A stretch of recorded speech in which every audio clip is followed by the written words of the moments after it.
자, 지금부터 새만금 수질 개선 정책 대응 세미나를 시작하도록 하겠습니다. 인사드리겠습니다. 안녕하십니까? 사회를 맡은 미래교육연수원 장세훈입니다. 반갑습니다. 우선 식을 시작하기 전에 휴대폰은 진동 모드이거나 아니면 전원을 꺼주시면 더욱 감사하겠습니다. 그리고 개인 위생 및 방역에 함께 신경 써주시길 다시 한번 부탁드리겠습니다. 자, 바쁘신 가운데도 불구하고 새만금 수질 개선 정책 대응 세미나에 참석하여 주셔서 다시 한번 감사의 말씀 드립니다. 지금부터 새만금 수질 개선 정책 대응 세미나를 시작하도록 하겠습니다. 국내외 담수호 수질 개선 사례라는 주제로 한밭대학교 건설환경공학과 주진철 교수님의 발표가 있겠습니다. 반갑습니다. 저는 한밭대학교에 근무를 하고 있고요. 약 한 15년 정도 농업용 저수지하고 담수호의 수질 개선 관련된 연구를 해왔습니다. 그리고 그런 이유로 오늘 저를 이제 부르신 것 같습니다. 그래서 오늘 제가 말씀드린 부분은 새만금호에 특화된 부분보다는 호소 수질 관리를 어떻게 해야 되는지, 그리고 왜 우리가 녹조가 발생하고 이 녹조로 인해서 어떤 피해가 발생하는지 좀 원론적인 부분을 말씀을 드리고요. 제 뒷부분에 발표하신 황 박사님께서 좀 더 구체적으로 새만금에서의 수질 개선 사업에 대해서 발표를 드리도록 하겠습니다.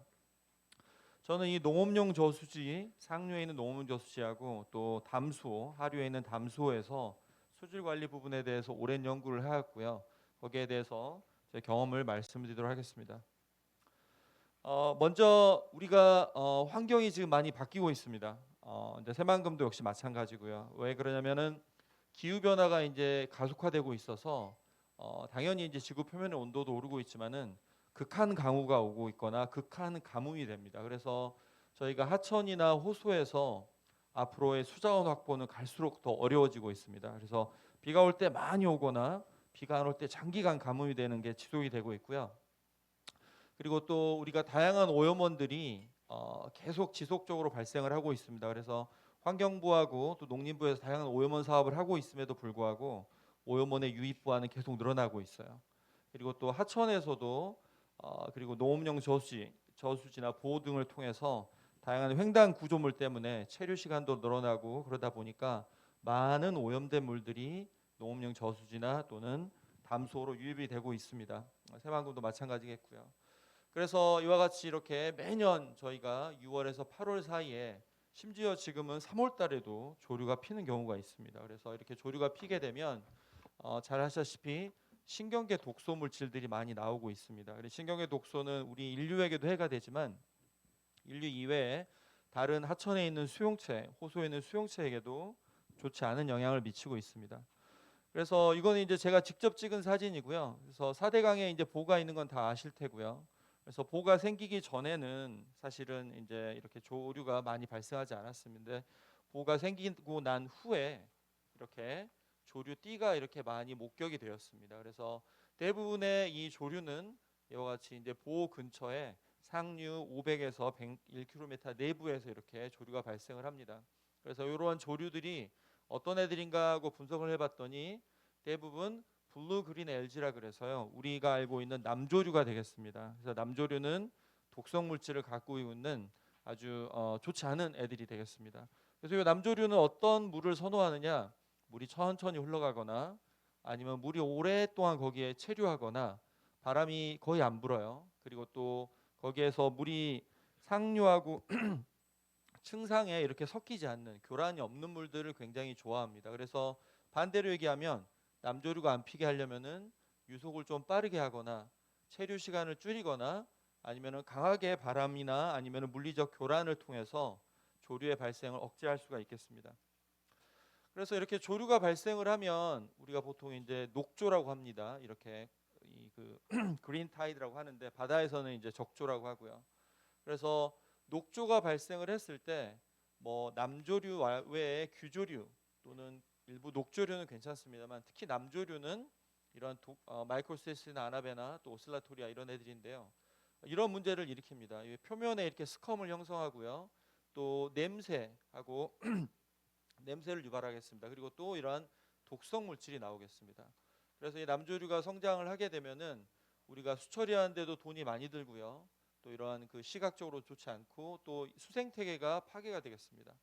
그리고 이 남조류가 피어 있는 물을 먹고 많은 동물들이 이렇게 대규모로 이렇게 폐사하는 경우도 발생을 해서 우리가 경제적으로도 좋지 않다라고 말씀을 드릴 수 있겠습니다. 그럼 이렇게 남조류가 과다하게 발생하는 harmful 알감이 이렇게 과다하게 발생한 것을 예방하거나 저감하기 위해서 어떤 역할을 해야 되느냐? 자, 보시면은 남조류는 우리 인류보다 훨씬 더 오랜 기간을 살아왔습니다. 훨씬 오랜 기간을 살아왔고요. 그래서 계속 진화의 진화를 거듭을 하고 있습니다. 그래서 쉽게 남조류를 하천이나 호수에서 제거하는 것은 쉽지가 않습니다. 왜냐하면 물리적인 요인도 있고요, 화학적인 요인도 있고 이런 생물학적 요인이 다 복합적으로 결합이 되어 있고요. 또 거기에 플러스 호수의 수심이 얼마나 되고 호수의 수면적이 얼마나 되는지, 그리고 또 얼마나 비가 자주 오고 그 비로 인해서 얼마나 오염물질이 들어오는지, 그리고 유역 전체의 특성과 혼해의 특성이 다 반영이 돼야 됩니다. 그래서 제일 좋은 방법은 남조류를 피지 않기 위해서 제일 좋은 방법은 유역이나 상류에서 혼해로 오염물질이 안 들어오게 하는 게 제일 좋고요. 혹시 들어오게 되면 그거를 빨리 제거해 주는 게 좋습니다. 그래서 최근에는 남조류를 단순히 깔아앉히거나 없애는 게 아니라 띄워서 걷어내는 기법을 제일 많이 쓰고 있습니다. 그래서 이건 이제 펄이라는 이 조류에 관련된 남조류 관련된 그 가장 저명한 학자인데요. 이와 같이 이제 유량이 많이 들어올 때는 이렇게 강우 유출수가 많이 들어와서 더 많은 영양염류가 들어와서 이곳에서 교반이 발생해서 남조류가 발생을 합니다. 그에 비해서 만약에 이제 비가 안 올 때, 가뭄이 계속될 때는 어떻게 되느냐? 가뭄이 계속될 때는 유량이 없죠. 그러니까 질소인은 적게 들어오지만 문제는 이제 물이 흐르지 않기 때문에 여기가 정체가 됩니다. 그래서 정체돼서 밑에 있는 침전물에서 많은 질소인이 또 나와서 또 조류가 발생을 합니다. 그래서 우리가 조류 발생은 어차피 호소가 있고 수온이 있고 광량이 내리자면 불가피합니다. 얘들도 하나의 살아있는 생명체예요. 그래서 우리 인간은 어떻게 해야 되느냐? 이 조류가 우리 인간에게 해를 미치지 않을 정도의 수준에서 관리를 하면서 함께 공생을 해야겠습니다.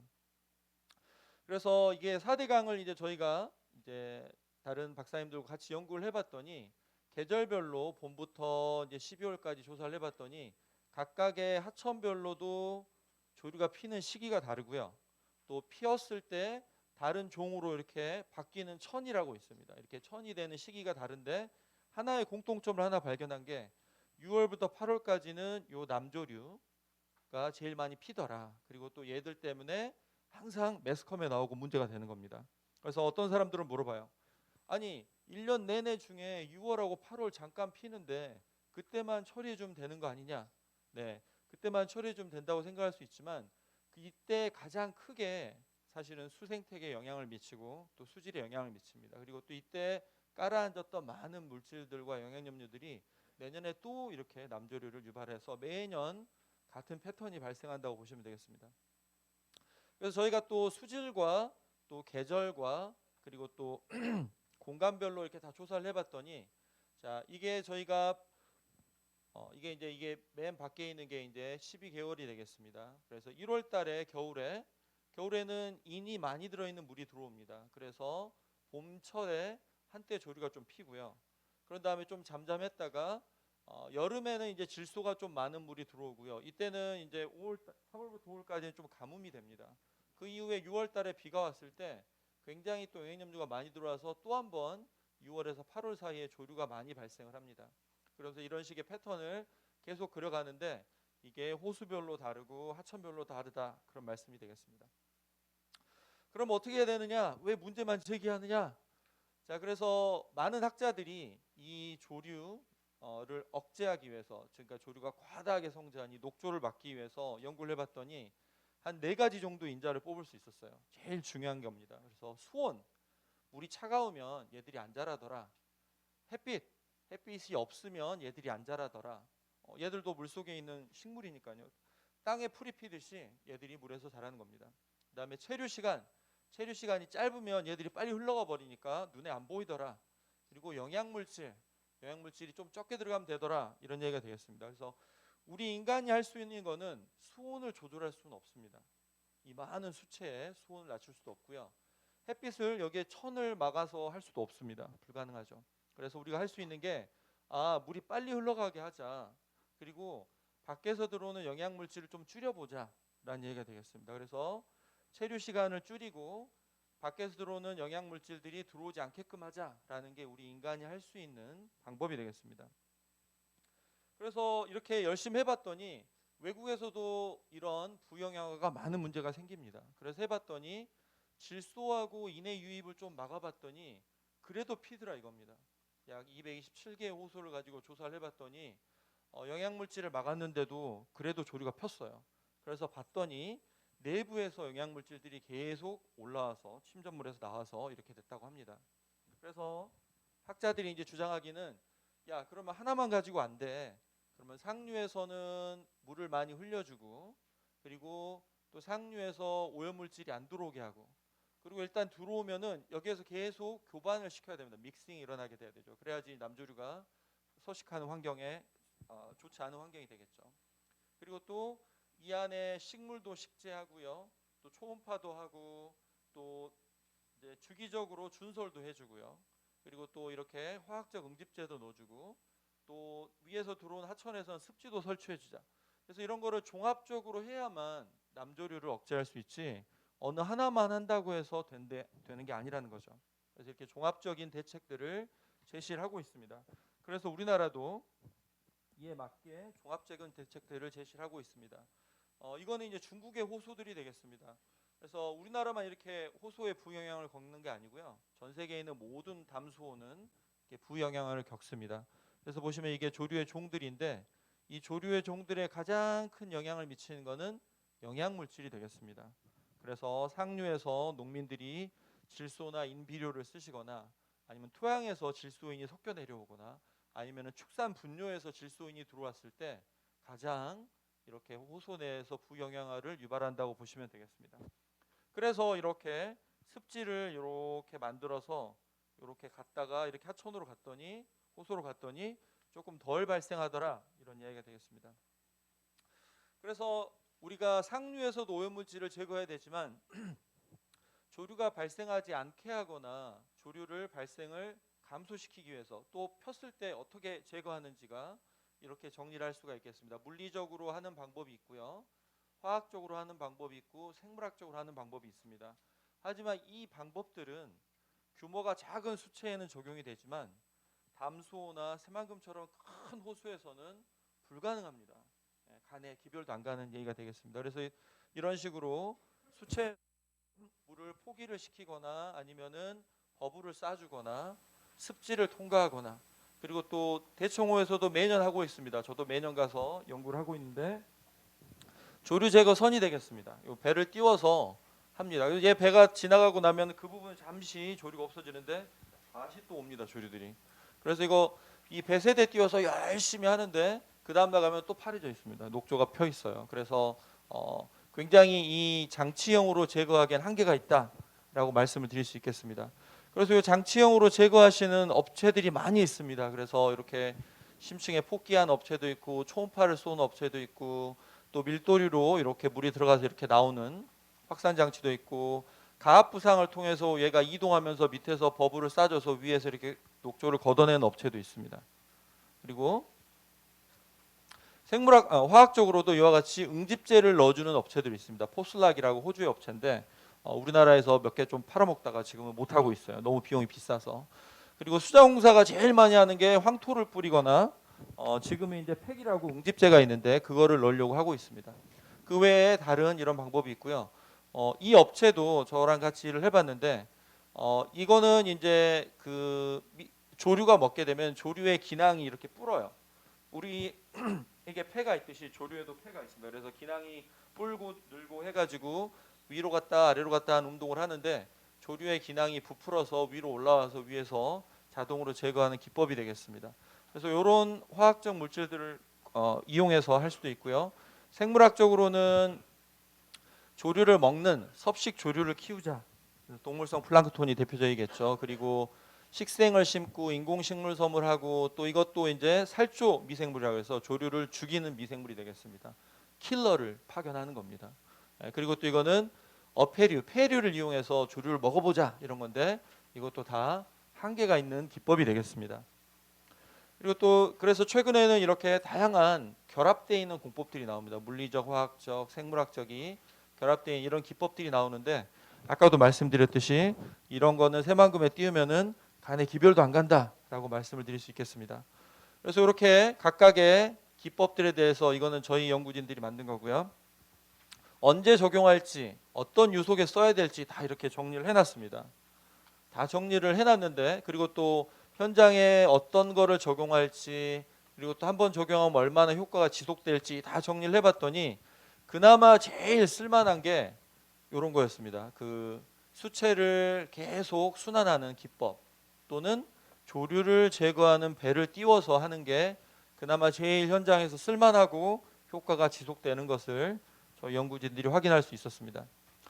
그래서 아까도 말씀드렸듯이 새만금처럼 큰 담수호 그리고 또 하구 말단에 있는 담수호 같은 경우는 상류에 있는 많은 오염물질들을 끌고 옵니다. 그러니까 이 끌고 와서 들어오기 전에 이 지류에서 습지나 아니면은 다른 붓댐 등을 만들어서 오염물질들의 유입을 최대한 억제를 시켜야겠습니다. 그리고 또 이런 만곡부에서 일반적으로 많이 핍니다. 물이 흐르는 곳에서는 조류가 안 피고요. 정체되어 있는 데서 피기 때문에 여기서도 아까도 말씀드렸듯이 마이크로 버블을 쏘든지 아니면은 수면 포기기 등을 두고요. 그리고 이렇게 가다가 이렇게 횡단에 막는 구조물들이 있습니다. 교각이 될 수도 있고 보가 될 수도 있겠습니다. 그런 애들도 역시 이곳에서 수면을 포기하거나 녹조를 제거하는 제거선을 띄워서 상류에서 오염물질을 많이 제거해줘야만 하류에 있는 담수호가 수질이 정화가 될 수가 있습니다. 그래서 이거는 이제 기술적인 내용이 되겠습니다. 그래서 각각의 공간적으로 남조류 수가 몇 개일 때, 유속이 얼마일 때 기술을 저희가 선정을 해드리고 거기에 맞게끔 최적 저감 기술을 선정해주는 플로우 차트가 되겠습니다. 그래서 각각의 이제 공간별로 저희가 이제 기술을 제안을 해드리고 제거율이 얼마가 될지 이렇게 모델링을 해서 드리는데 아까도 말씀드렸지만 이런 것들은 수체 규모가 작은 호수가 되겠습니다. 그래서 새만금처럼 어마어마한 담수호 같은 경우는 적용이 불가하다라고 말씀을 드릴 수 있겠습니다. 그래서 일반적으로 가장 많이 수자공사에 쓰는 게 이게 되겠습니다. 가압부상 여기 보시면 이렇게 그 실트 펜스를 쳐놓고 밑에서 버블을 쏴줘서 위에 뜬 애들을 이 스컴을 걷어주는 방법이 되겠고요. 이것도 돌아다니면서 물을 이쪽에서 해서 여과가 돼서 또 초음파도 쏴주고요. 그래서 걸러줘서 물만 나가고 걸러진 녹조는 이렇게 푸대에 담습니다. 요건 아까도 말씀을 드렸고요.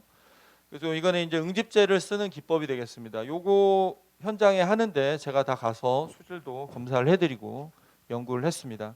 그래서 이 워터헬스라는 업체가 보시면은 이렇게 응집제를 물과 함께 섞어서 뿌립니다. 뿌리면은 시간이 지나면 이렇게 위에 떠요. 자기 스스로 뜹니다. 밑에서 가압 부상을 안 해줘도 스스로 뜨면 그거를 이렇게 회수를 그 콤바인이라고 합니다. 저희가 수산 콤바인으로 걷어서 이렇게 회수를 하면 물만 빠지고 녹조만 제거하는 장치가 되겠습니다. 하지만 이것도 한 번 갔다가 두 번 갔다가 세 번 갔다가 그다음 이제 그때는 좀 깨끗해 보이는데 그 다음 날 오면은 또 이렇게 펴 있습니다. 그래서 정말 한계가 있구나라고 판단을 했고요. 역시 이것도 마찬가지입니다. 그래서 앞에서 응집제를 쏴주고요. 요게 밑에 이제 그 눈에는 안 보이시겠지만은 그 오탁 방지망이 요 밑에 있습니다. 쏴주면은 응집이 되고요. 그다음에 요 밑에 버블을 또 같이 올려줍니다. 그러면은 가면서 얘가 다 수거를 해줍니다. 그래서 요 안에 이제 끼어 있는 녹조는 다 수거가 되는 기법이 되겠죠. 하지만 이것도 역시 그 열심히 다니면 뭐 석촌호소 이런 데도 한번 해봤습니다. 서울에 한 며칠은 깨끗해지는데 그 다음에 또 핍니다. 그래서 이렇게 댐이나 보등의 대형 호소에서는 좀 적용하기가 어렵지 않겠나라고 판단을 했습니다. 아니 그러면은 다 안 된다고 하는데 어떻게 새만금 수질 관리를 할래?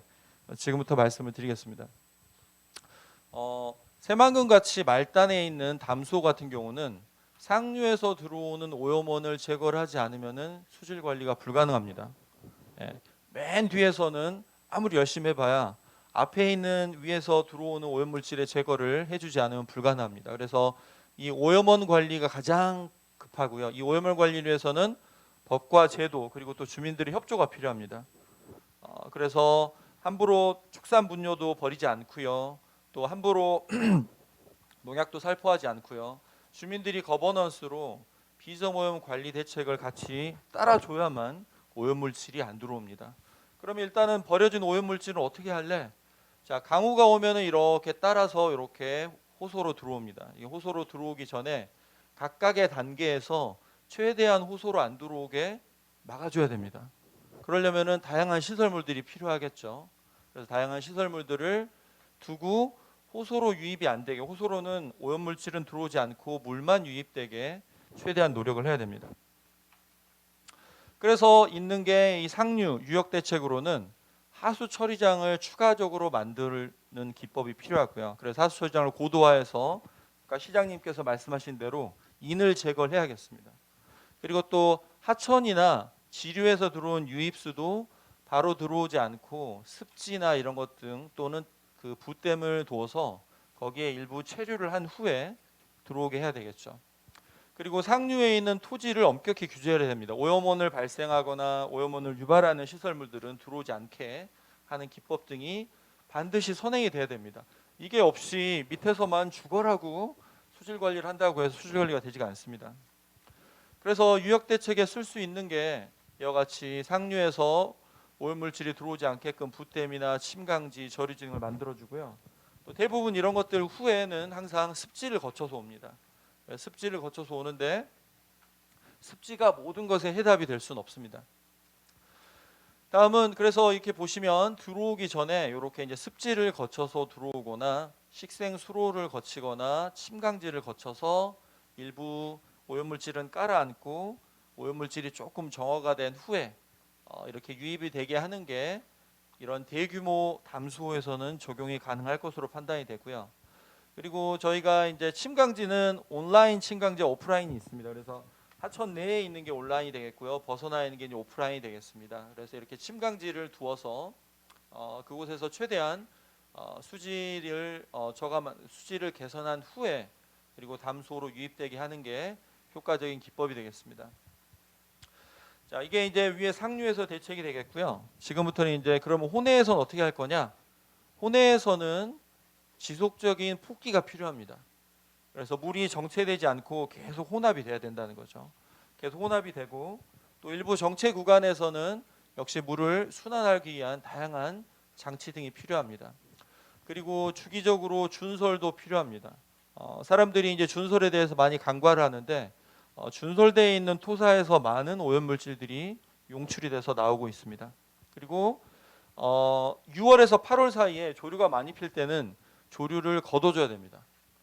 조류를 걷어줘야지 나중에 내년에 또 이 조류가 포자 형식으로 다시 안 핍니다. 그래서 이렇게 조류를 제거해주는 여기 일들을 같이 복합적으로 해야만 그나마 조류가 많이 피는 거를 조금 완화시킬 수 있다라고 말씀을 드릴 수 있겠습니다.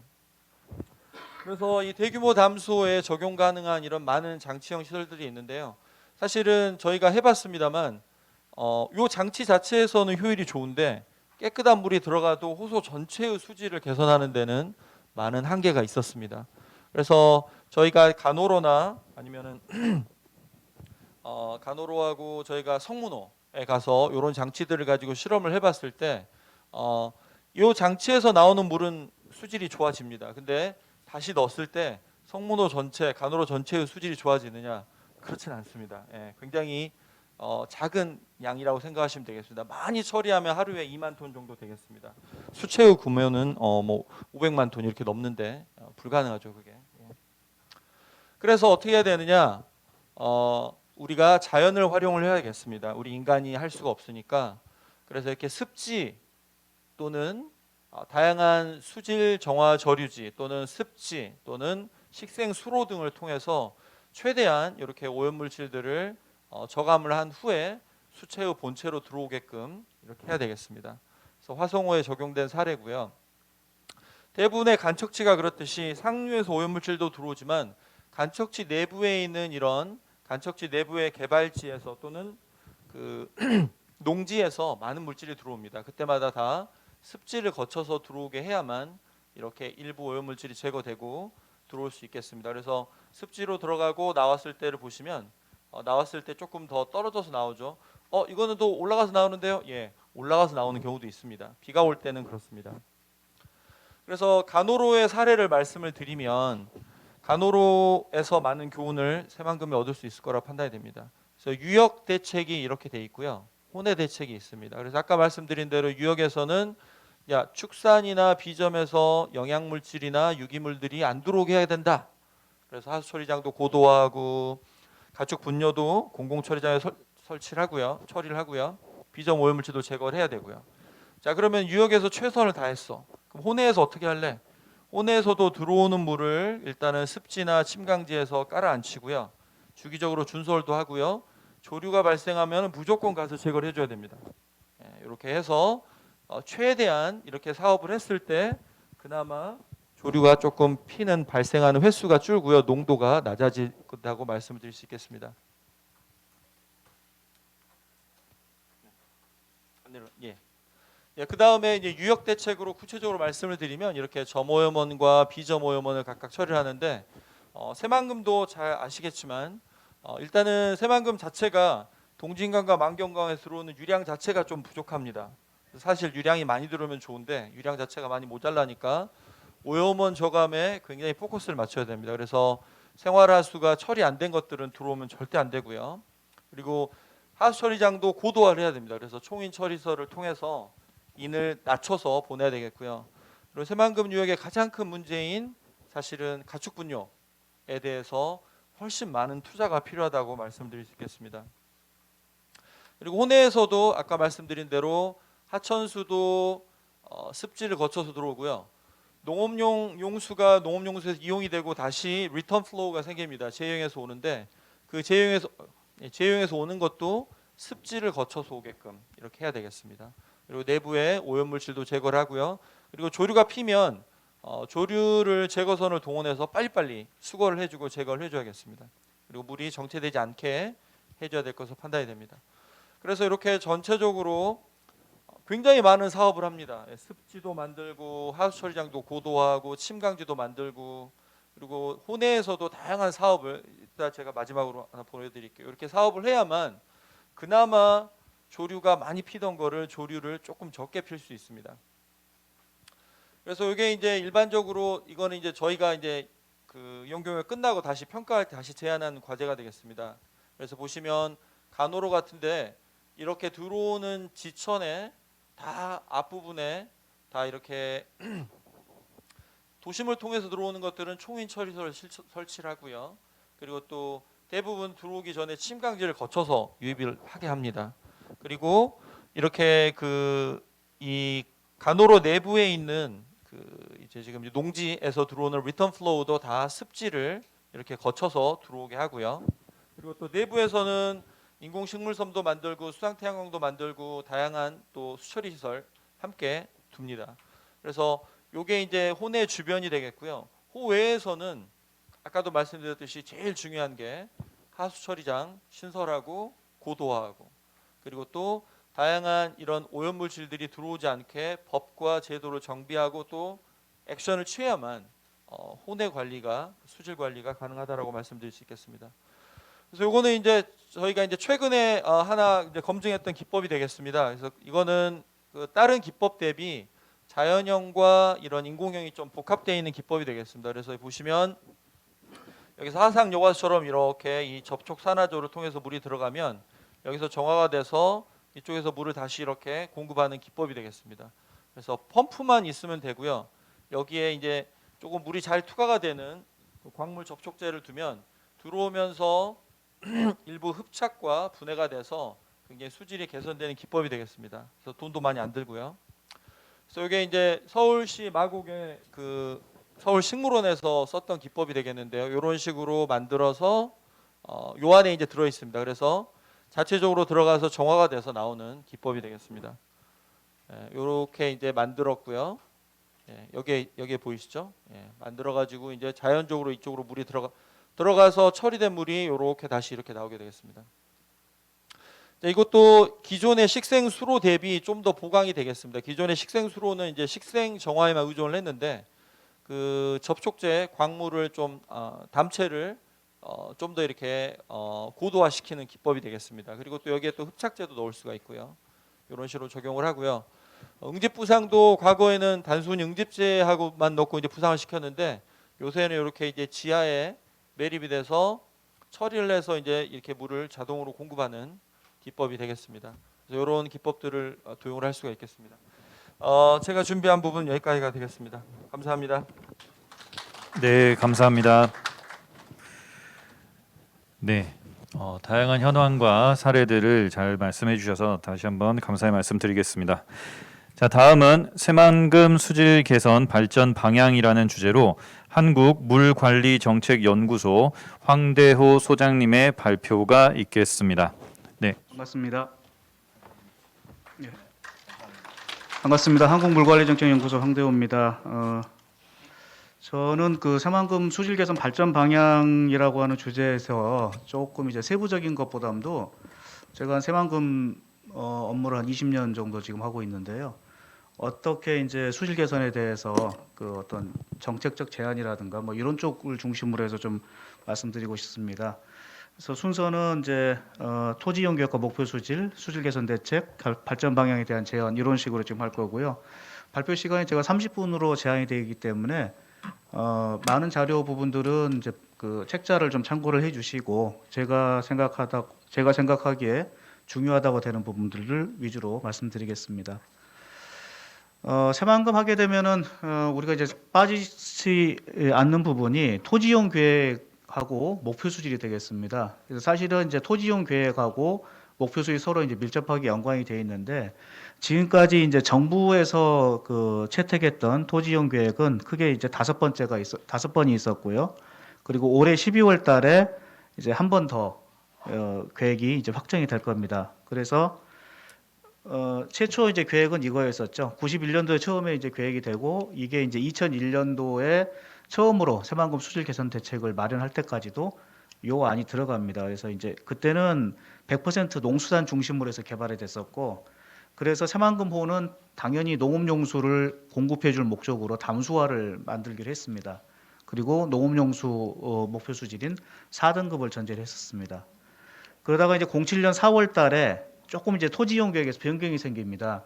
그래서 한 30% 정도 여기 이제 농지 대 비농지를 72대 28로 봤었는데 이쪽 북쪽 부분하고 이쪽 남측 그다음에 이런 부분들에 대해서 도시가 들어선다든가 관광 레저 용지가 들어선다든가 이렇게 약간씩의 변형을 두게 됩니다. 하지만 여전히 농지에 대한 부분이 크기 때문에 농업용수 확보를 목적하기 위해서 새만금호의 목표 수준은 4등급이 됐습니다. 08년 10월 달에 되게 되면 이건 뒤에 가서도 좀 말씀을 드릴 텐데요. 불과 1년밖에 차이가 안 나는데 농지와 비농지의 비율이 바뀝니다. 농지가 갑자기 72가 되던 게 30으로 바뀌고 비농지가 70으로 크게 늘어나게 됩니다. 근데도 여전히 여기서 새만금의 목표 수질은 4등급이었습니다. 왜냐하면 이게 현실적이라고 봤기 때문에 그런 거였죠. 목표 수질을 달성하기 위한. 그런데 이게 11년 3월 달에 새만금 기본계획이라는 게 확정이 되게 되면서 이때 새만금호의 목표 수질은 중상류, 그러니까 이쪽 농업용지 부분은 4등급. 이게 좀 바뀌었네요. 죄송합니다. 요 아래쪽은 저 하류 부분은 이제 3등급 이게 바뀌었습니다. 죄송합니다. 요렇게 이제 계획이 확정됐습니다. 불과 1년 사이에 농지와 비농지 비율은 똑같이 됐는데 목표 수질에서는 차이가 있게 되는 거죠. 그래서 왜 그랬을까? 이게 이제 목표 수질 상향이 된 배경이 되겠습니다. 아시는 것처럼 새만금호의 수질은 새만금 사업의 가장 핵심 요인으로 많이 등장을 하고 있고요. 새만금 사업을 반대하셨던 분들도 새만금호 수질이 달성이 안 된다. 이것 때문에 계속 이제 반대를 했었죠. 그래서 새만금호의 수질이 달성이 돼줘야만이 새만금 사업을 갈 수가 있다. 이렇게 주장을 하고 있었는데 11년 3월 달에 목표 수질이 상향이 된 배경은 이렇습니다. 아까 이제 말씀드렸던 여기 하류부에 굉장히 다양한 형태들의 이제 토지용이 만들어집니다. 관광 레저 용지, 도시 용지 이런 형태들이 만들어지고 특히 하류부에 만들어진 도시에다는 우리가 이제 적극적 친수 활동이라고 하는 개념을 이제 집어넣습니다. 여기 보신 것처럼 적극적 친수 활동이 과연 뭐냐? 여기에 대한 답은 없어요. 왜냐하면 국가 기준에 적극적 친수 활동이라고 하는 기준이 없기 때문에 그렇습니다. 가장 가까이 이 개념이 적으로 된 것이 수영용수라고 하는 개념이 있어요. 우리가 물속에 들어가서 수영을 하려면은 얼마가 돼야 될까? 그랬더니 그 등급이 2등급입니다. 그렇다면 2등급을 새만금호처럼 저기 하구에서 달성하는 게 가능할 것이냐? 이건 불가능한 수치였었죠. 그래서 그러면 농업용수보다는 조금 더 강화가 된 게 좋겠다. 왜냐하면 우리가 친수 활동을 해야 되니까. 그래서 이제 만들어졌던 것이 하류부는 3등급으로 하자. 이제 그 내용이 이제 여기서 만들어진 거였었습니다. 이거는 이제 3월 달에 새만금위원회에 보고됐던 내용인데요. 올해 이제 새만금 기본계획 변경안이 이제 12월 달에 확정이 되는데 변경안은 이제 책자를 좀 참고해 주시면 되겠습니다. 처음에는 이제 새만금이 뭐 2030년 그때 뭐 개발 목표를 했었는데 이게 계속 늦어지고 있죠. 2050년 사업 완료 목표로 해가지고 단계적 개발 로드맵을 이제 제시를 한다. 30년까지 78%, 3단계 40년까지 87%, 2050년까지 가야지 이제 100%까지 달성하는 걸로. 그러니까 현실적인 새만금의 개발 속도를 맞춰서 단계적으로 어떻게 개발할 것인지를 제시를 하겠다는 것이 이번 새만금 기본계획 변경안의 골자가 되겠습니다. 요거는 이제 새만금의 목표 수치를 잘 아시는 것처럼 여기 이제 요 농업용지 여기는 4등급, 밑에는 3등급이고 거기에 대한 기준들을 지금 세놓고 있고요. 그리고 이 기준들은 여전히 이제 이번 기본계획 변경안에서도 이제 그대로 가게 됩니다. 그럼 이제 잠깐 이제 새만금 수질 개선 대책에 대해서 좀 말씀을 드리려고 하는데요. 새만금 수질 개선 대책은 이제 1단계 이 01년 5월 25일 날 맺던 새만금 간척 사업에 대한 정부 조치 계획이라는 게 있습니다. 이게 01년부터 10년까지 원래는 11년까지 했었는데 1년을 좀 앞당겼죠. 그래서 10년까지 해가지고 약 한 1조 5천억 규모가 들어가는 그 내용이 되겠습니다. 여기 이제 예산표가 있고 그러는데요. 여기서는 이제 말씀드린 것처럼 여기는 새만금 목표 수치는 4등급입니다. 농업용수 공급 기준에 맞추기 위해서 상류에서는 이렇게 엄청나게 많은 예산을 투입을 하겠다.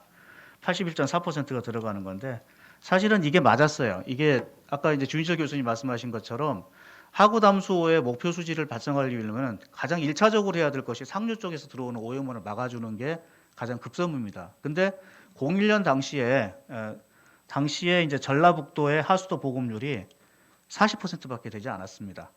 그러니까 이거 뭐 오염물질이 그냥 콸콸콸 쏟아져 나온다고 해도 뭐 과언이 아닐 정도였었고 만경강 같은 데 가보게 되면 오염도가 굉장히 높았던 시절이었었어요. 근데 이게 이제 10년도 그래서 이제 많은 예산을 투입해서 1단계 대책을 하고 나서 보니까 하수도 보급률 같은 경우에 80%까지 올라왔죠.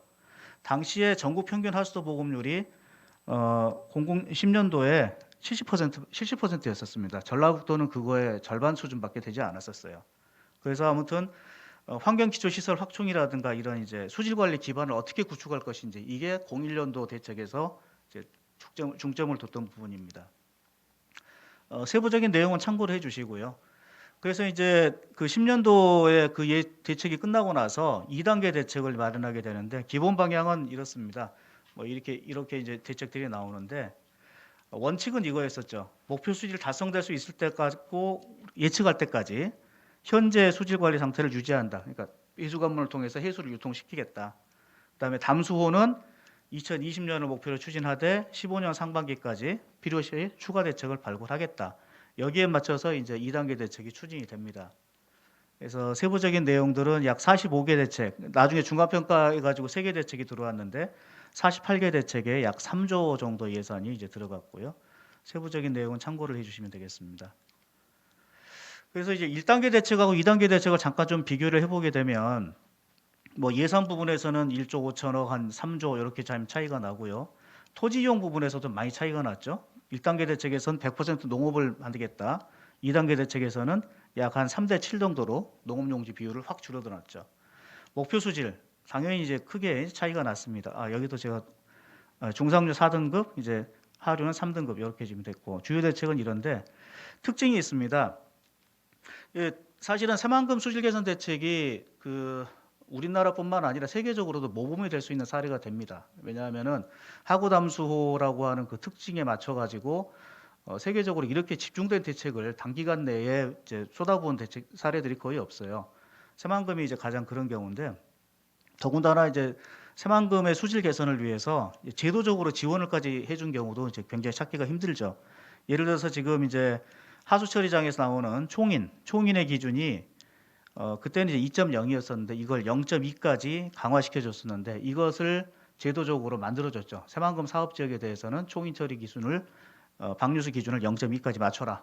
그다음에 이제 왕궁 그 축사에 대해서도 매입을 한다든가 농업 비점 오염 관리기를 위해서 그 현장에서 직접 활동하는 그런 거버넌스를 만든다든가 이런 부분들이 사실은 이제 굉장히 선진적인 그런 수질 개선 대책이라고 볼 수가 있습니다. 그래서 이제 2020년에 2단계 대책이 이제 다 끝나고 나다 보니까 그러면 2단계 대책 종합평가를 해봤더니 어떤 결과가 왔었는가? 전체 이제 48개 대책 중에서 정상 추진이 30개, 지연이 17개가 됐는데 뭐 이 상황들을 좀 보시면 알겠지만 대부분은 이제 정상 취조가 됐고 정상 추진이 되고 있었고 몇 개 사업들은 완료가 되고 뭐 이런 내용들이었었습니다. 당초 우리가 이제 2단계 대책을 만들 때 한 3조 정도가 예상이 됐었는데 실제 투입된 예산을 전부 다 집계를 해봤더니 2020년까지 3조 1천억 정도 당초 예산을 좀 이제 넘었죠. 105% 정도가 집행될 것으로 이렇게 봤었고요. 종합평가 결과에 대한 그 성과와 한계점들은 이제 참고를 좀 해주시면 되는데 뭐 이렇게 성과로서는 지속적인 발굴들, 그다음 축사 매입, 그다음에 이제 한계로서는 어떤 그 우리가 여러 가지 제도적 지원들을 해왔지만 비점 오염 관리를 위한 제도적인 지원에 대해서는 조금 부족했었다. 그다음에 가축 분뇨의 전반적인 관리 체계에 대해서도 조금 부족했었다. 이런 부분들이 한계점으로 지적이 됐었습니다. 그렇다면은 이제 제일 궁금한 게, 자, 2단계 대책 다 하게 되면 진짜 수질이 목표 수질 달성할 수 있을까? 이런 부분인 거죠. 그래서 이제 우리가 이제 모델링 기법이라는 걸 써서 한번 다 예측을 해봤더니 상류 대책 같은 경우에는 BOD는 아예 우리가 대책을 추진하지 않았을 때에 비해서 요 정도, 동진강 쪽에서는 이 정도가 개선이 되더라. 그렇다면 호내는 어떻게 될 것이냐? 상류는 분명히 개선되는 걸로 나타났는데 호내는 거기에 맞춰서 개선이 되느냐? 근데 이제 이거는 저희가 여러 가지 시나리오를 이제 짜가지고 했는데 아무 대책 안 했을 때, 그 다음에 이미 계획이 돼가지고 실제 추진이 가능한 대책들을 합쳤을 경우에, 그 다음에 2단계 대책 전부 다 뭉쳐가지고 다 했을 때, 요 조건에서 담수를 시켰을 경우하고, 그 다음에 이제 그때 당시에는 해수 유통이 굉장히 적었습니다. 그래서 그 2일 동안 문을 닫아놓고 하루 동안 받아들이고 이런 거였었는데, 요 대책했을 경우에 이게 해수 유통 A라고는 조건이 되고, 그 다음에 아까 시장님 말씀하신 것처럼 하루 2번 물을 배수관문을 열어가지고 물을 최대한 받아들인다고는 조건에서 요 세 가지 조건에서 한번 돌려봤더니 이제 요 표를 보시면 아시겠지만 담수 조건에서는 거의 달성이 안 됩니다. 완경동진 다 안 되고 도시용지 밑에 이 부분도 다 달성이 안 되는데 해수 유통을 시키니까 이게 다 달성이 되는 걸로 나왔어요. 그래서 최소 S1 상태, 우리가 추진 가능하다고 가능성이 높은 대책을 다 넣고 해수 유통을 시키게 되면은 달성이 되는 걸로 나왔다. 요건 이제 뒤에 가서 좀 다시 좀 말씀을 드리겠는데 좀 어폐가 있어서 이제 그러는 건데요. 해수 유입량 같은 경우에 예전처럼 그런 그 관문 개폐 형식에서는 1년에 한 36억 톤이 들어오고 그다음에 하루에 2번 문을 열고 닫고 해가지고 하게 되면은 1년에 약간 237억 톤 정도가 들어와요. 한 6배 정도 유통량이 더 크게 늘어나고 그 유통량이 증가한 효과로 인해서 목표 수질이 달성되는 걸로 일단 이렇게 예측이 됐었습니다. 그래서 이제 2단계 대책 종합평가가 끝나고 3단계 대책을 이제 수립을 하게 되는데 원래는 제가 요 부분에 대해서 좀 더 자세하게 좀 말씀을 드리려고 그랬었는데 12월 초쯤에 중순경에 해가지고 이 대책이 확정이 될 줄 알았는데 아직 안 됐습니다. 그래서 대요 부분만 좀 말씀을 드리고 3단계 대책은 그렇게 좀 정리를 해야 될 것 같습니다. 3단계 대책에서는요, 2단계 대책 중에서 수질 개선 효과가 우수한 사업은 계속적으로 추진을 하겠다.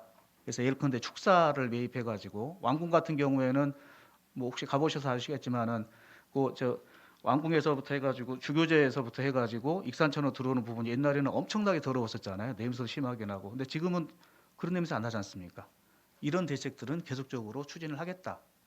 이제 그거의 일환으로서 이제 김제용지 축사 매입이 이제 들어갔습니다. 그 다음에 이제 비정모형 관리 체계를 좀 더 이제 확실하게 하겠다. 그래서 뭐 추진단을 만들어 가지고 좀 더 체계적으로 진행을 하겠다. 그다음에 농업 배수에 대한 부분들, 그다음에 혼해 같은 경우에 정체 수역들 뒤에서 다시 말씀드리겠습니다. 이런 이제 내용들을 좀 하겠고요. 중요한 게 이제 이 부분인데 단기 대책이 23년까지 계획이 돼 있습니다. 그래서 23년까지 추진을 하고 나서 그 추진실 개선 효과라든가 이런 걸 전체적으로 평가를 해서 자 그렇다면 새만금호의 목표 수지를 얼마로 가져갈 거냐? 현재 지금 가지고 있는 TP 0.05가 과연 맞느냐? 아니면 다른 자원의 목표 수지를 반영을 해줘야 되느냐? 아니면 좀 더 적극적으로 나가가지고 새만금호를 해수 유통을 시킬 것이냐? 이런 부분들이 이제 2023년도에 이제 결정이 될 예정입니다. 참고로 지금까지 있었던 새만금 토지이용 계획하고 그 새만금 수질 개선 사업비하고 한번 좀 비교를 해봤는데요. 이 이제 01년부터 쭉 해가지고 새만금 10년까지 2010년까지 그 들어갔던 그 저기 수질 개선 대책비가 되겠는데 이때 요 그 처음에 완전히 그 농지로 다 만들겠다고 했을 때 들어갔던 예산 사업비는 약 1조 3천억 정도가 됐었고요. 이게 이제 토지 이용이 바뀌었죠. 바뀌게 되면서 예산이 6조 900억으로 크게 늘어납니다. 그러다가 이제 08년 10월 달 토지 이용이 또 한 번 바뀌었죠. 그게 되면서 16조 5천억으로 엄청나게 늘어났는데 이때까지만 해도 4등급이었습니다. 목표지 4등급이었었고 여기에 들어가는 예산은 1단계 대책에 들어갔던 약 한 1조 5천억 정도가 들어갔습니다. 11년 3월 달에 목표 수질이 이렇게 바뀌게 되면서 내부 개발 사업비는 약 한 19조 3천억 정도로 늘어났는데 이때 들어가는 예산은 2조 9천억 정도. 그러니까 전체 새만금 전체 사업비의 한 10% 정도가 계속 새만금 목표 수준을 달성하기 위한 예산으로 들어갔다고 보시면 될 것 같습니다. 그럼 이게 지금 많은 돈인가요? 시와호 그 개발 사업 같은 경우도요. 96년부터 이제 계속 그 개발이 되고 있었는데 거기도 약 한 전체 사업비의 10% 정도 계속 꾸준히 들어가고 있습니다. 사실은 많다고 보기에는 조금 애매한 그 수준인 것 같습니다. 이거 뒤에 가서 다시 말씀드리겠습니다. 그렇다면은 새만금호 수질 개선 발전 방향에 대해서 어떻게 좀 생각할 수 있을까? 우리가 이제 새만금호가 그 내부 개발이 되게 되면은 어떤 영향들을 가져올 수 있을지는 요 이제 표로서 한번 설명이 될 수가 있겠는데요. 일단은 관리 수위를 낮추게 되면은 당연히 해수 유입량이 줄어들겠죠. 거기에 따라서 이러이러한 뭐 이렇게 영향을 받게 됩니다. 그래서 궁극적으로는 수질이 악화가 되죠. 녹조도 많이 피게 되고 그다음에 뭐 냄새도 많이 되고 그다음에 이제 해사토 호 안에서 이제 준설을 한다든가 바깥에서 가져온다든가 이렇게 되면은 당연히 이제 지형이라든가 이게 변하게 되겠죠. 그다음에 방수제라든가 이런 이제 땅 만드는데 다 성토하고 그러지 않습니까?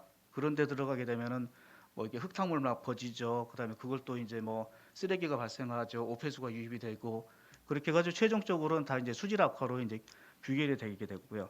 실제로 그동안에 새만금 사업이 진행되면서 굉장히 많은 이제 생물 폐사라든가 해파리라든가 뭐 정독조 발생한 사례들은 계속 있었습니다. 근데 이건 이제 개발되는 과정에서 관점의 차이인 것 같은데요. 개발하는 과정에서 어쩔 수 없는 입장이다. 뭐 이렇게 보는 경우도 보는 분도 있고 아니다. 우리가 충분히 관리할 수 있는 수준이었다. 뭐 이렇게 보는 분도 있는 것 같고요.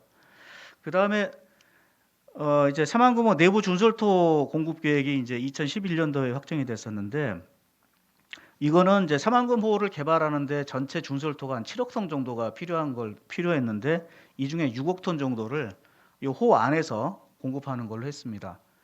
근데 이게 경제성 측면에서는 도움이 될지 모르겠지만은 수질이라고 하는 측면에서 봤을 때는 썩 그렇게 도움이 되지는 것 같지는 않습니다. 왜냐하면은 새만금호가 원래 한 6억 톤 정도로 그 설계가 됐었어요. 근데 이제 이거를 안에 이제 6억 톤 정도를 더 파내니까 그만큼이 더 늘어나지 않습니까? 근데 이게 새만금호가 옆으로 퍼지는 게 아니라 준설할 때 옆으로 파는 게 아니라 밑으로 파버리잖아요. 밑으로 파버리게 되면 어떻게 될까요? 수심이 깊어지게 되면서 당연히 밑에 있는 물이 순환이 잘 안 되겠죠. 그렇게 되면은 당연히 이게 수질 악화하고도 연관이 될 수가 있다는 겁니다.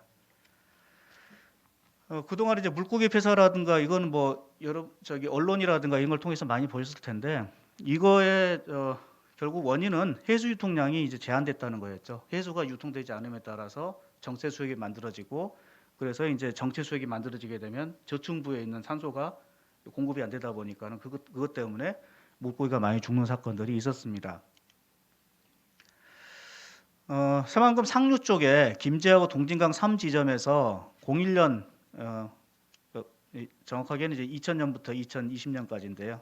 그 대책이 추진되게 되면서 어떻게 됐는지 보게 되면은 개선이 되고 있어요. TP 같은 경우도 보시게 되면 엄청나게 이제 개선이 됐었는데 문제는 이제 이런 그 상황들이 계속 유지가 될 것인지 그 개선되는 경향이 계속 보일 것이냐 여기에는 조금 회의적입니다. 왜 그러냐 하면 이미 이제 상류 쪽에 할 건 다 했어요. 환경기초시설도 지어놨죠.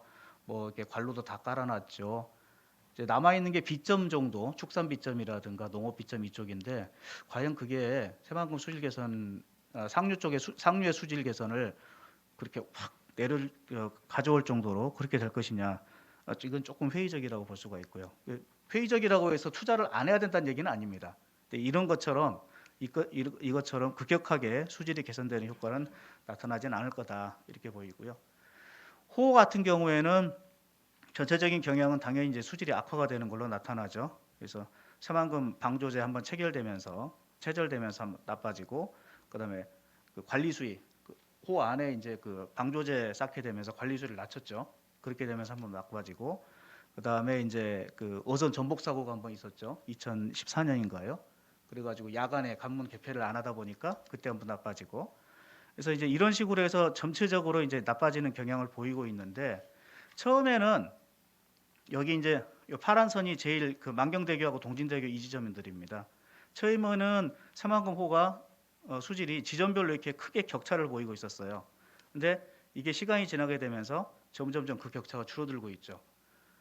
어떤 때는 이제 요 신포봉포 쪽, 요쪽 지점들이 오히려 상류보다 수질이 더 악화가 되는 이런 이제 상황들을 보이고 있습니다. 이 얘기는 상류 쪽에서는 전체적으로 계속 수질이 개선되고 있는 반면에 새만금 호의 수질은 그렇게 수질 개선되는 수질이 그렇게 우리 생각하는 것처럼 이제 개선이 되고 있지는 않다더라. 그래서 퇴적물 오염도가 이제 많이 언론에서 이제 얘기가 됐고 우리 저 뭐 배 타고 들어가서 갯벌 뽑았더니 밑에서 냄새 나가지고 뭐 이렇게 못 먹겠더라, 못 쓰겠더라, 뭐 이런 얘기들을 많이 하지 않습니까? 실제로 퇴적물 오염도를 다 조사를 해봤어요. 그래서 요 파란색 지점들이 다 그 지점들인데, 요건 이제 사실 기준을 가지고 얘기하는 거기 때문에 보는 사람 입장에서 좀 달라질 수 있지만 어쨌거나 국가 기준으로 봤을 때는 새만금호의 퇴적물의 오염도는 보통 수준이더라. 우리가 생각하는 것처럼 아우 뭐 냄새가 나가지고 이거 안 되겠다. 정말 준설을 해야 되겠다. 요 수준까지는 아니라고 하는 거죠.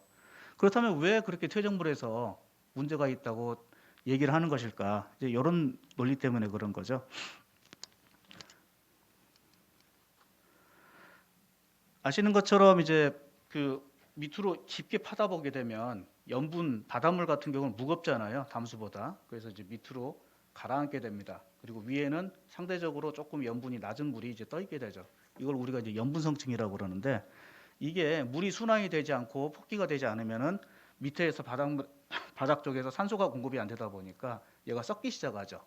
그래서 거기서부터 이제 오염물질이 나오게 되는데 그렇다고 하더라도 퇴적물 자체의 오염도는 그렇게 높은 수준은 아니다. 그래서 일시적으로 그런 현상들이 나타날 수가 있지만 전반적으로 보기에는 좀 무리지 않겠는가. 그래서 이제 준설을 하는 목적이 수질 개선을 하는 목적으로 많이들 하긴 합니다. 그다음에 이제 그 담수호 같은 경우에 많이 쌓이게 되니까 용량을 확보하기 위해서도 많이 하게 되는데 사망공호 같은 경우에 수질 개선 목적의 준설 효과는 그렇게 크지는 않을 것이다. 뭐 이렇게 지금 판단할 수가 있을 것 같습니다. 수질 관련 이슈에서 가장 이제 얘기가 많이 나오는 게 새만금 수질 개선 대책이 실패했느냐 이 논리죠. 20년간 수질 개선 대책을 추진했는데 새만금호는 목표 수를 초과했다. 그래서 수질 개선 대책은 실패했고 따라서 해수 유통을 해야 되는다. 아까 이제 주인철 교수님 그 강의에서 나왔던 그 발표에도 나왔던 그 얘기가 되겠는데요. 새만금 유역 같은 경우에는 굉장히 오염원 발생에서부터 최종 그 호에 도달하는 그 단계별로 대책을 꼼꼼히 수립해 놨습니다. 제가 아까 말씀드린 것처럼 우리나라뿐만 아니라 세계적으로도 이렇게 꼼꼼하게 추진된 대책들이 없었어요. 자, 그런데 새만금호가 목표 수준을 초과했기 때문에 수질 개선 대책이 실패했다고 볼 수가 있겠느냐? 아까 01년부터 20년까지 수질 개선 작업비가 4조 4천억이 들어간 건 맞습니다. 맞는데 실제 새만금 수질 개선을 위한 사업비는 그중에 얼마가 될까? 요걸 한번 추정을 해봤어요. 그랬더니 실제 새만금 유역과 새만금호의 수질 개선 관계, 그러니까 새만금호의 목표 수질을 달성하기 위해서 실제로 그 목적으로만 쏟아부은 돈은 얼마일까? 20년간 1조 7천억 정도 수준이었어요. 연간 한 880억 정도 돼야 됐는데 여기에 그러면 그 나머지 돈은 다 어디 갔느냐? 3조 정도, 2조 3천억 정도 되는 돈은 다 어디 갔을까? 여기 들어갔죠. 환경기초시설 설치하고 하수 관로 하려고 하는데. 근데 이건 사실 새만금 수질 개선 대책하고 무관하게 우리가 계속 추진해야 되는 사업입니다. 그래서 직접적으로 새만금호의 수질 개선하고 연관된 비용은 그렇게 많지는 않았더라. 혹자는 이렇게 볼 수도 있어요. 아니 새만금호의 목표 수준을 달성하기 위해서 우리가 계획한 예산을 정부에서 금방금방 이렇게 지원해주지 않겠느냐. 물론 그 말씀도 맞겠지만 어쨌거나 전체적으로 봤을 때는 요 정도 예산이 들어갔었다. 그래서 결코 많다고 할 수는 없을 것 같습니다. 그 다음에 아까 말씀드린 것처럼 상류역 같은 경우에는 분명히 이제 가시적인 수질 개선 효과는 나타나고 있는데 새만금호는 달성이 안 됐죠. 근데 여전히 새만금호는 해수유통 중입니다. 근데 우리가 목표 수질을 달성했다 안 했다의 그 기준은 담수호를 기준으로 하고 있어요. 말이 안 맞죠? 담수호 기준하고 해수유통에 대한 기준하고 목표 수질도 다르고요. 기준을 보는 항목도 조차 다릅니다. 근데 담수호 기준으로 해서 계속 보고했기 때문에 이 보고 좀 맞지는 않죠. 그래서 현재는 새만금호는 분명히 목표 수를 초과하고 있는 것으로 보이지만 이것 때문에 새만금호의 수질 개선 대책이 실패하고라고 볼 수는 있겠는가? 이건 조금 무리지 않겠는가? 이렇게 생각이 듭니다. 여러 가지 공사도 지금 하고 있고 이런 상황에서 목표 수를 달성했다 안 했다를 꼭 판단하는 것이 좀 무리라고 하는 거죠. 그 다음에 두 번째가 현재 상태에서 해수 유통량을 늘리게 되면 과연 수질 문제가 해결될까? 이게 좀 오해가 있을 것 같아서 다시 좀 설명을 드리면은 해수 유통을 늘리게 되면 현재 목표 수질을 달성할 수 있겠는가? 이제 요 질문인데요. 사실은 관리 수위 문제 때문에 이게 한계가 있을 거라고 하는 거죠. 그 관리 수위라고 하는 것은 새만금호의 새만금 개발을 위해서 설정한 수위가 있습니다. 마이너스 1.5m가 있는데 마이너스 1.5m 때문에 해수 유통량이 제한적이라는 거죠. 아무리 많이 우리가 받아들여봤자 아까 표에서 보신 것처럼 한 1년에 한 240억 톤 정도 그 이상은 무리라고 하는 거죠. 자, 그래서 관리 수위를 건들게 되는 순간 해수 유통량을 많이 늘리게 되면 분명히 수질 개선 되지만 그렇다고 그것을 위해서는 관리 수위를 높여줘야 되는데 예컨대 마이너스 1m라든가 0m라든가 이렇게 높여줘야 되겠는데 그렇게 되는 순간 이런 문제들이 발생한다는 거죠. 기존 시설은 어떻게 할 것이냐. 다 마이너스 1.5m에 맞춰놨던데 그러면 거기다가 돈을 더 부어야 되겠죠. 개발 사업이 그만큼 늦어지겠죠. 화성호 같은 경우에요. 화성호 같은 경우도 지금 계속적으로 해수 유통을 하고 있습니다. 여기도 이제 마이너스 1.5m를 두면서 해수 유통을 하고 있는데 해수 유통을 하고 해수유에 직접적인 영향을 받는 요 밑에 점들도 보게 되면은 해수를 유통시키더라도 계속 수질 오염도가 올라가고 있는 걸 볼 수가 있습니다. 그 이유는 해수 유입량이 감소한 건 가장 첫 번째고 그 다음에 상류에서 오염은 계속 증가하고 있고 내부에서 오염물질이 계속 생성되기 때문에 계속 지속적으로 수질이 이제 악화가 되고 있는 것으로 이렇게 판단이 됩니다. 이게 표가 지금 하나 안 보이는데 예.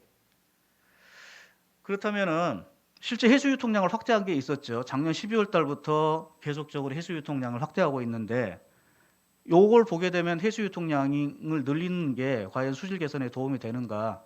이런 걸 좀 판단할 수가 있을 것 같은데요. 요건 이제 신시간문만 지금 보고 있습니다. 그래서 최근 3년 동안의 평균 관문 조작 횟수하고 21년도 올해의 관문 조작 횟수하고 그에 따른 해수 유통량을 좀 비교를 해본 건데 여기 보시게 되면은 관문 조작 횟수 같은 경우에는 한 66% 정도가 증가를 했고요. 해수 유통량 같은 경우에는 한 280% 정도가 증가를 했습니다. 그랬는데 실제 이게 수질 개선문에 얼마만큼 도움이 됐을까? 자료하고 조금 다른데요. 이제 염분 같은 경우에는 지금 보게 되면은 분명히 많이 올라왔죠. 염분이 이제 값이 올라갔다고 하는 것은 그만큼 해수가 저 위에까지 올라왔다는 그 얘기가 되는 거니까요. 지금 여기 이 지점도 그렇고 이렇게 보면 올라온 걸 볼 수가 있습니다. 그런데 COD라든가 TP라든가 우리가 새만금호의 관리 지표로 보고 있는 항목들을 보게 되면은 염분이 올라온 것만큼 그만큼 개선되는 것 같지는 않습니다. 무슨 얘기냐 하면 처음에 1월 달부터 2월 달, 3월 달 가게 되면서 분명히 여기는 수질 개선 효과가 있었어요. 이게 이제 그 해수 유통량을 확대하기 전에 그래프고 파란색이, 빨간색이 해수 유통량을 확대한 이후의 그래프가 되겠는데 전반부 같은 경우에는 이런 식으로 분명히 개선 효과가 있었습니다. 이렇게 있었는데 후반부로 갈수록 그게 정도가 비슷비슷해지는 거죠. 예전하고 별 차이가 안 난다는 거죠. TP도 역시 마찬가지인데 어떤 지점에 따라서는 오히려 해수 유통량을 늘리기 전보다 수질이 더 악화된 이런 사례가 있습니다. 그래서 지금 이제 1년도 되지 않은 시점에서 해수 유통량을 늘린다고 해서 새만금호의 수질이 뭐 과연 목표 수질을 달성할 수 있겠는가? 여기에 대해서는 조금 다시 우리가 좀 그 관찰을 좀 해봐야 될 필요가 있다는 거죠. 그래서 현재 자료만으로서는 해수 유통 확대가 새만금 수질 개선에 미치는 영향을 판단하기 좀 힘들다. 한 2, 3년 더 돌려봐서 지속적으로 어떤 우리가 관측을 통해서만이 이것을 알아낼 수 있을 것 같다. 근데 이제 제 개인적인 생각으로는 해수 유통량을 확대시키더라도 현재보다 목표 수질을 더 강화한 조건에서 수질 개선을 하기는 좀 어렵다. 이게 이제 제 개인적인 생각이고요. 그 다음에 또 하나가 해수 유통을 위해서는 굉장히 다양한 사례들을 이제 고려를 해야 됩니다. 첫 번째가 이제 토지이용 계획이죠. 지금 현재 토지이용 계획은 담수호를 전제로 했는데 그렇다면 담수호 전제에서 토지이용 계획하고 해수 유통 상황에서 토지이용 계획이 같게 볼 수가 있겠는가? 농업용지 같은 경우는 어떻게 할 것인가? 그 다음에 제일 중요하다고 저는 생각되는데 용수 확보, 농업용수를 어떻게 확보할 것인가? 지금 이것도 이제 새만금위원회에서 올해 2월 달에 좀 결정이 났던 부분인데요. 굉장히 다양한 대안들을 언급을 했었는데 크게 보게 되면 세 가지입니다. 하나는 중간에 새만금호 중간에 이런 보호를 쌓아가지고 여기서 그 용수를 확보하자. 여긴 담수시키겠다는 거죠. 두 번째는 금강에서 가져오겠다. 세 번째는 상류에서 물을 끌어와가지고 공급하겠다. 근데 가장 유력시 된 것은 금강 쪽에서 물을 더 가져오는 안이 유력시 되고 있습니다. 근데 금강 쪽에서 물을 가져오게 되면 어떻게 될까요? 금강 쪽하고 그쪽은 충청도니까 충청도하고의 수리권 문제가 발생하겠죠. 그다음에 충청도 쪽에서는 지금 금강하구원을 틀어 해수 유통을 시키겠다. 그렇게 되면은 금강하구원 쪽 물을 가져올 수가 없겠죠. 만약 금강 쪽 물을 가져온다면 지금 서포나포보다 훨씬 더 위로 올라가가지고 취수구를 만들어야 되겠죠. 이런 문제들이 생길 수가 있고요. 그다음에 방류세 외의 영향, 그다음에 그 지속적인 상류 유입수 관리가 필요하다. 우리가 해수 유통을 시키게 되면 그럼 더 이상 상류 쪽에다가 환경 개선에 대한 투자를 하지 않아도 되느냐? 다른 얘기입니다. 아까 주인철 교수님 말씀하셨던 부분하고 같이 중복이 되는 부분인데요. 해수 유통을 시킨다고 하더라도 상류 쪽에서 수질 개선을 계속적으로 해야 되는 이유가 만약에 그렇지 않다고 하게 되면은 그렇지 않게 되다면 그냥 우리가 오염된 물을 이 새만금호라고 하는 물그릇에다가 그냥 담아두는 꼴밖에 되질 않아요. 계속 위쪽에서는 수질 개선을 위한 투자들이 이루어져야 된다는 거죠. 우리가 이제 그 해수 유통에 대한 사례로 네덜란드 사례를 많이 듭니다. 네덜란드 이제 그 델타 지구라고 하는데 그는 수질하고 수생태 개선을 목적으로 하기 위해서 해수를 유통시키고 있습니다. 국가 정책적으로 가고 있어요. 근데 이 사람들이 뭘 생각했는지는 사람들이 별 관심을 안 가지는 것 같아요. 이 사람들이 이걸 봤습니다. 네덜란드는 해수면보다 땅이 낮으니까 당연히 재해가 많겠죠. 그래서 해수 유통을 하기 전에 과연 우리가 해수 유통을 하게 되면 주민들이 안전할 것인지, 두 번째, 농업용수와 생활용수를 어떻게 공급할 것인지, 세 번째, 염분은 어떻게 처리할 것인지, 이러한 부분들에 대해서 해결책을 만들어낸 다음에 해수 유통을 결정했다는 거죠. 요거는 이제 실제로 이제 70년대 그 이전에 지어졌던 그 담수호하고 그 이후에 해수 유통에 대한 논의들을 이제 정리했던 표가 되겠는데요. 요거는 좀 넘어가도록 하겠습니다. 시간이 좀 지난 것 같은데. 그렇다면 이제 발전 방향에서 무엇이 필요한가? 제가 봤을 때는 첫 번째가 현실적인 토지 이용 계획이 가장 우선시 되어야 된다고 생각합니다. 여기서 얘기하는 현실적인 토지 이용 계획이라고 하는 것은 새만금호 수질 문제하고는 무관한 그런 토지 이용 계획이 있어야 된다는 거죠. 지금까지의 그 토지 이용 계획은 토지에 대한 수요가 있다. 산업단지를 만들고 농업용지를 만들고 관광레저용지를 만들 때 반드시 이 수요를 충족시킬 이 땅을 충족시킬 수요가 있다. 그 다음에 새만금호는 담수호를 만든다. 이게 이제 전제 조건이었었습니다. 1단계 대책에서는 사실은 수질을 고려한 토지 이용 계획이었었어요. 1단계 대책을 논의하는 과정에서 여기에 양식장도 들어오고 산업단지도 들어오고 이런 것들이 논의가 됐었습니다. 근데 새만금호의 목표치를 달성할 수가 없을 것 같으니까 이런 걸 다 뺐어요. 빼고 오로지 새만금은 농업용지로 만든다. 수질을 고려한 토지이용 계획이었었죠. 2단계 대책은 반대입니다. 토지이용 계획을 고려한 수질이었었어요. 여기 하류부 쪽에 적극적 친수활동이라고 하는 개념을 넣게 되면서 이것을 달성하기 위한 수질 조건을 맞춰내는 거죠. 조금 이제 좀 앞뒤가 좀 안 맞는 이런 부분이었었는데 문제는 이거였었습니다. 토지이용 계획이 1년 만에 바뀌었어요. 아까 이제 표에서 보신 것처럼 08년 4월 달에 07년 4월 달에 28% 비농지였던 것이 08년 10월 달에 70% 비농지로 바뀌었습니다. 1년 만에 바뀐 그 배경은 사실은 그 정권이 바뀌게 되면서 그때 이제 이명박 정권이 이제 들어서게 되면서 그 단 한마디 때문에 그런 거였죠. 농지가 70%란 말을 듣고 나서 이명박 대통령이 그때 아니다. 비농지를 70%를 해야 된다. 다른 근거는 없었습니다. 그 근거 때문에 이제 이게 바뀌었던 거였고. 그 다음에 이제 아까 말씀드린 것처럼 새만금호 담수화가 과연 필요한 것이냐 이 부분은 좀 우리가 생각을 해봐야 돼요. 왜 그러냐 하면 1단계 대책 때서 100% 농업용지 같은 경우에는 사실은 이 새만금호 전체를 담수호로 만들어가지고 거기서 용수를 공급해야 되는 건 맞습니다.